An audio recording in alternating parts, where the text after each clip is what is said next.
Assalamualaikum warahmatullahi wabarakatuh. Saya Heri Ferdian, kelas 6 APBSI reguler. Untuk memenuhi mata kuliah magang terapan, di sini saya akan melaksanakan praktek teknik mengajar di dalam kelas. Saya menggunakan kurikulum Merdeka untuk kelas 10 di semester genap fase E dengan materi teks biografi dengan bahan ajar berupa audiovisual. Kurang lebihnya akan dipaparkan dengan media pembelajaran berupa slide presentasi dengan tujuan agar siswa lebih tertarik pada materi dan mudah dipahami dengan mengutamakan kebebasan siswa dalam berkreasi, di mana teks biografi ini merupakan salah satu sumber informasi dari seorang tokoh atau orang yang diketahui atau terkenal oleh khalayak umum. Langsung saja saya akan sedikit mempraktekkan bagaimana cara belajar dengan teknik audio visual. Langsung saja kita praktekkan teknik mengajar di dalam kelas. Oke, assalamualaikum warahmatullahi wabarakatuh. Selamat pagi. Semoga kalian tetap lancar dalam melaksanakan aktivitas belajarnya. Di pertemuan kelima kali ini, kita akan belajar bahasa Indonesia tentang menilai, hal yang dapat diteladani dari teks biografi. Di pertemuan kali ini kita akan membahas dan mengupas apa itu teks biografi. Nanti juga kalian akan mencoba menulis sebuah biografi dari tokoh yang kalian idolakan. Namun sebelumnya teman-teman pasti masih bingung atau masih saja ada yang tertukar dalam menentukan apa itu biografi ataupun autobiografi. Nah, dapat kita lihat ada perbedaan yang khas antara teks biografi dengan autobiografi. Nah, kalau teks biografi ini sendiri merupakan karya sastra yang berisikan riwayat hidup seseorang yang dianggap penting. Berarti dianggap penting itu tokoh mempunyai peranan yang besar, baik itu di dalam dunia pendidikan atau sebagai pahlawan kemerdekaan. Bahkan juga bisa saja di bidang seni, tradisi ataupun budaya. Dalam penulisan teks biografi ini umumnya menyampaikan suatu hal yang sifatnya istimewa, bersifat istimewa yang dimiliki oleh seorang tokoh, baik itu jasanya atau karyanya. Tokoh tersebut intinya bahwasanya biografi yang kita tulis menceritakan tentang riwayat hidup seseorang tokoh yang di dalamnya terdapat informasi bahwasanya tokoh tersebut dapat menginspirasi ataupun dapat menjadi panutan sepanjang masa.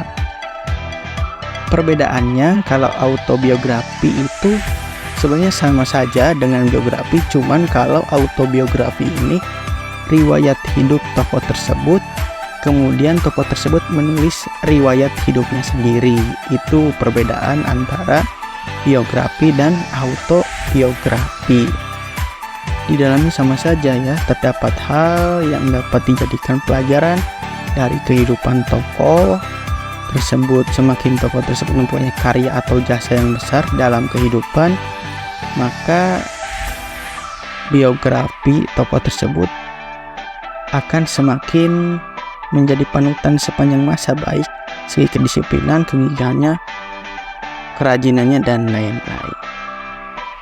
Tapi dalam penulisan biografi ini, hal apa saja sih yang harus diperhatikan dalam penulisan biografi? Yang pertama adalah memperhatikan judul. Semakin judul itu menarik, maka akan mengundang penasaran pembaca untuk membaca biografi yang kita buat mengenai seorang tokoh. Kemudian hal-hal menarik dan mengesankan yang terjadi dalam kehidupan tokoh, itu kan hal-hal pentingnya apa saja itu harus dicantumkan. Kemudian hal yang mengharukan dan mengagumkan dalam kehidupan tokoh, seperti halnya di bagian yang tadi ya, bahwasannya hal yang mengagumkan dalam tokoh ini atau sisi lain dari tokoh yang kita ketahui harus dicantumkan, terutama hal-hal yang belum banyak diketahui oleh orang lain gitu kan. Yang terakhir, terdapat pelajaran dari kehidupan tokoh, itu bisa menginspirasi ya, bisa dijadikan pelajaran atau panutan dalam kehidupan.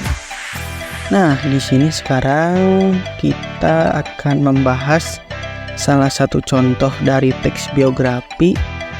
Sebagaimana kita ketahui, kemarin baru saja memperingati Hari Pendidikan Nasional, di mana Hari Pendidikan Nasional tentunya sangat khas dengan salah satu tokoh yang kita kenal dengan nama Ki Hajar Dewantara. Beliau merupakan salah satu pahlawan nasional yang bertajuk sebagai Pahlawan Pendidikan Nasional. Di sini akan dijelaskan secara singkat biografi dari Ki Hajar Dewantara. Ki Hajar Dewantara, beliau merupakan salah satu pahlawan nasional ya, bernama asli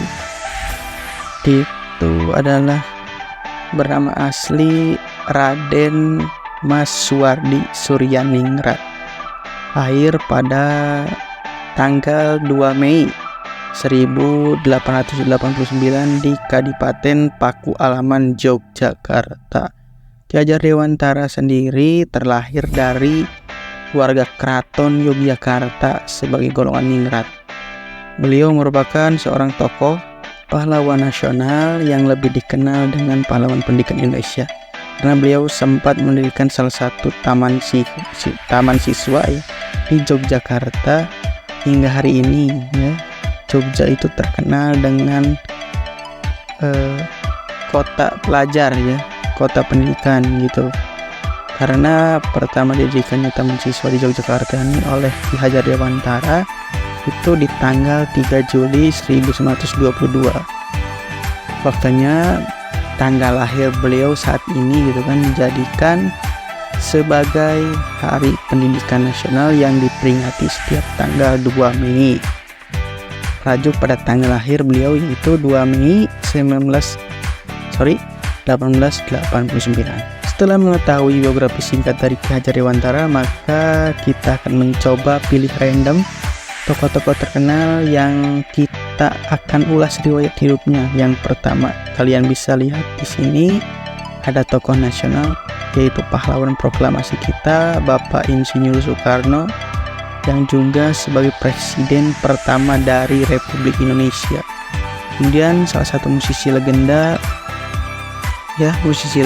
dari Indonesia yaitu Haji Rhoma Irama. Yang ketiga, salah satu tokoh nasional ya, merupakan mantan Gubernur Jawa Barat yaitu Bapak Ridwan Kamil, dan merupakan juga yang keempat yaitu aktris film, pemeran yang banyak sekali filmnya, membintangi film-film terkenal, yaitu ada Reza Rahardian.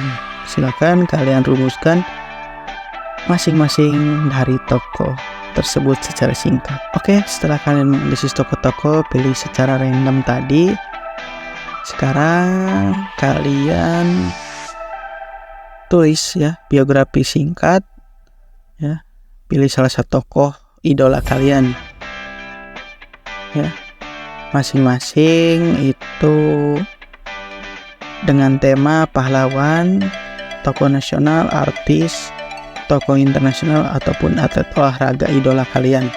Kemudian tulis dengan memperhatikan hal-hal yang sudah dijelaskan dalam penulisan biografi. Oke, itu yang bisa saya paparkan dalam pembelajaran di kelas untuk memenuhi tugas UTS mata kuliah magang terapan. Semoga hal ini dapat menjadi manfaat. Terima kasih, kurang lebihnya mohon maaf. Wassalamualaikum warahmatullahi wabarakatuh.